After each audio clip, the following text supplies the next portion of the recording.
Okay, y'all. This, I, when I saw this, it really irked me and like pissed me off. It's a reminder how crazy the world is that we live in.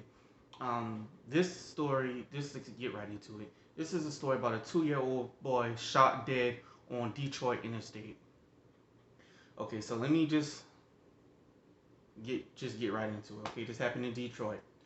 Okay, it's already been said, multiple arrests have been made after 2-year-old Bryson Christian, that's his last name, the nephew of a Detroit police officer. Oh, the nephew of a Detroit police officer. Was gunned down on an interstate, authorities said. Bryson and his family were traveling on the Interstate 75 in Detroit when shots were fired at 9:45 p.m. Thursday. Bryson's father, Brian Christian, said he saw a man holding a gun in a passing car, according to ABC Detroit affiliate. Bryson's parents pulled over and noticed both of the children were shot, police said. Bryson, who loves SpongeBob and Oreos, was bleeding from his head with his head down. Bryson was taken to a hospital where he was pronounced dead. I can't go right now. Okay, so his 9-year-old brother was also His 9-year-old brother was also shot. He was hospitalized in serious condition and later released. So that's good. He was shot in the arm, but he made it. And here it says, the hardest thing ever is for my son to be literally dying in my arms, and me being a father, and I can't protect him. That's what the father stated. I wanted with everything in me to see him grow up.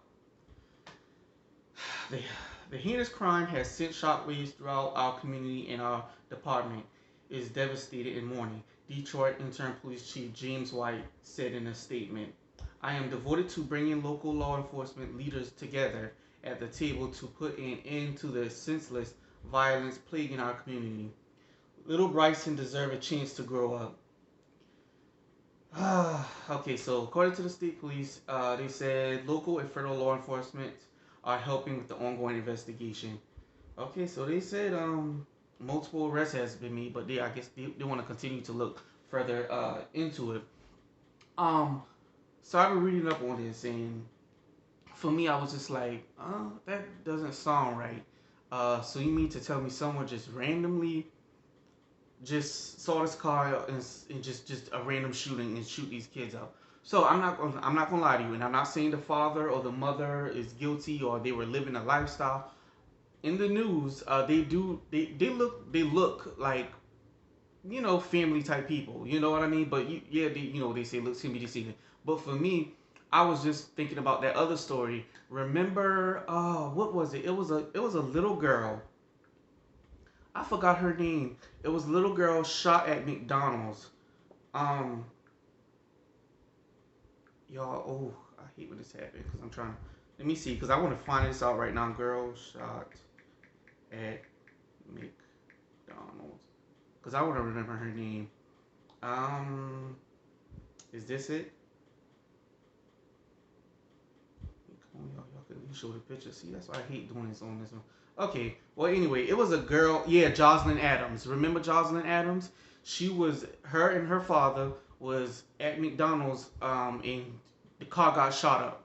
The father did not get shot at all. The girl got shot up multiple times and died. And everybody was like, oh my god, whatever, whatever. You gotta get them. Do. First they thought it was the police who did it, but then realized no, they were shot up. And the news was like, we don't know who it was intended to. Yes, y'all know who it was. It was clearly intended for them. But I was wondering, was the father in a lifestyle? And a part of me felt bad saying that, but because I don't want to place blame. But at the same time, it's like, well, how does that just randomly happen?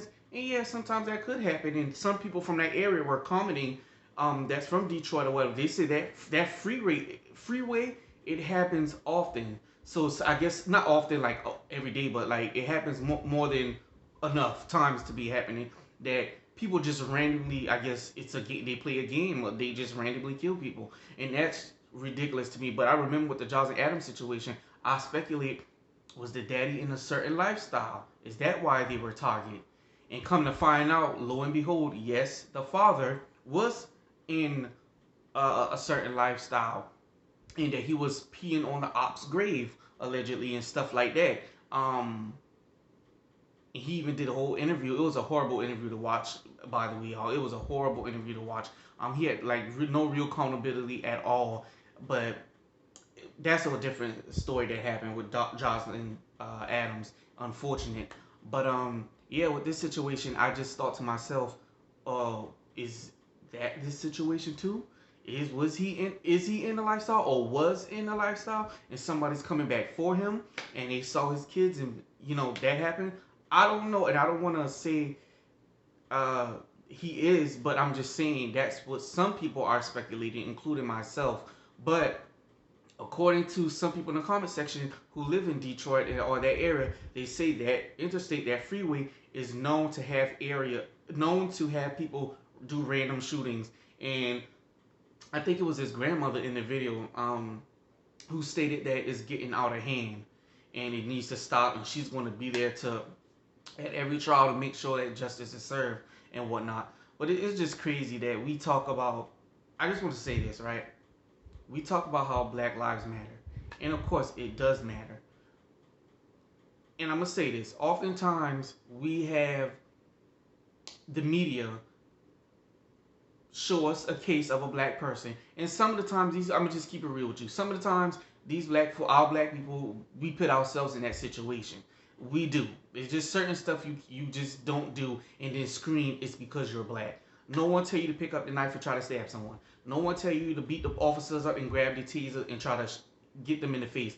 No one says fight the officers and then grab a knife. No one says that. No one says use your car as a tool and just driving crazy and trying to hit them and then use the argument it's because you black. No, it's not. That's not the reason why. Okay? That's not the reason why. Some people don't want to hear that. Some people want to say it doesn't matter. None of that stuff matters. Yes, it does matter. But I just feel like in this situation, this is what we need. The media need to shine a light on. I'm not saying that there's not black people, boots on the ground, doing the work, trying to help out the community. I'm not saying that. But what I am saying is, I think we need to hold the media accountable and shine more of a light on this and make it into a bigger deal. And I think we need to have this conversation and some type of, I don't know, some type of solution. But I think a lot of this stuff stems from bad parenting. I think it stems from adults or young, even in their 1920s and stuff, having kids. They have trauma and they don't deal with their trauma. And when you don't deal with your trauma, because I don't know, you may have depression, suicidal thoughts, a bad anger because you felt abandoned, or your father wasn't there, or your mother wasn't there, or whatever, or there was abuse in the home, or you've been I don't think I can say the word, assaulted, or violated, as a child or whatever. It can have some trauma. And what happens was, in the black community, there's like this stigma and this shame towards seeking help, therapy, counseling.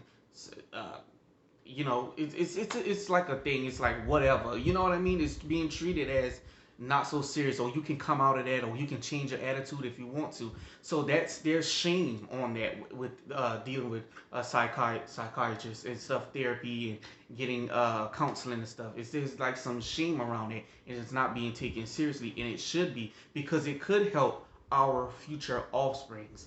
Okay, when you come out of a situation and you got trauma, it's in your best interest you owe it to yourself to get some type of help and some type of healing, because you don't want to just have kids and then put your hurt and your trauma and give it off on to them, because it's going to pass down. It's going to pass down, and it just causes more problem. It just causes a lot of problem, and that needs to stop. We need to stop shaming people. We need to take depression seriously. That's nothing to play with. Depression is real. Trust me, I dealt with it all my life. I no longer let it consume me, and I feel like I got a hold of it. But it is real. It's real. It's a real thing. Like, your mood can go from happy to miserable and just want to take it all. But we really gotta stop hitting shame on that. So, and it just addressing other things. And some people in the community, they don't have good education. You know, they don't have the best education.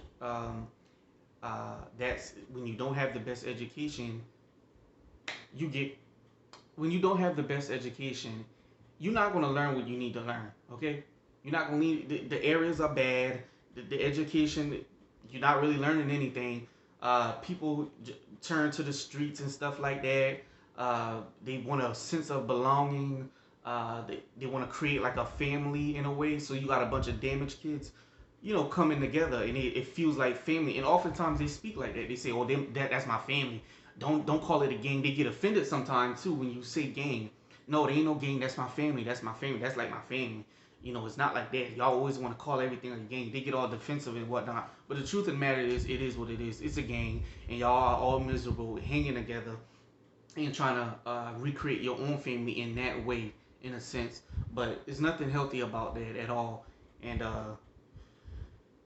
it's just it's unfortunate, but it's another story to report on and shine a light to, because I don't think that the mainstream media is going to shine much of a light on it. You know, locally they'll report it, but I don't think they're going to make a big deal out of it. And I don't think they're going to try to, you know, help out people who are, you know, feet on the ground that really trying to resolve these issues, and you know, just encourage other people to help. Even if you gotta like donate something, some way, help out with the community, help build it up or something. Give them something like if they have looking forward to look for. You know what I'm saying?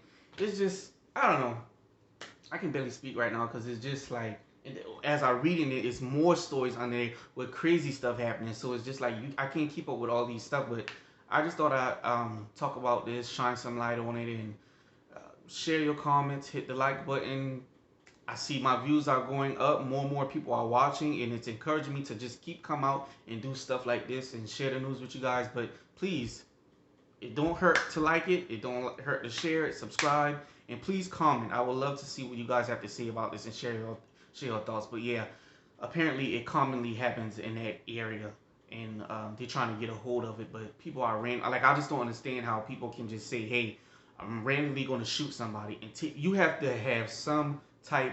You just dark like on the inside. Like it's like I would feel like there's no hope for you once you cross those lines. I know some people grow up, they're angry, they may be more quick to fight, they're irritated, but to say I'm going to ride out and shoot somebody, and a child, it's bad enough to shoot anybody, but a child, someone who's just getting like a 2-year old, I don't, yeah, just share your thoughts and tell me what you think.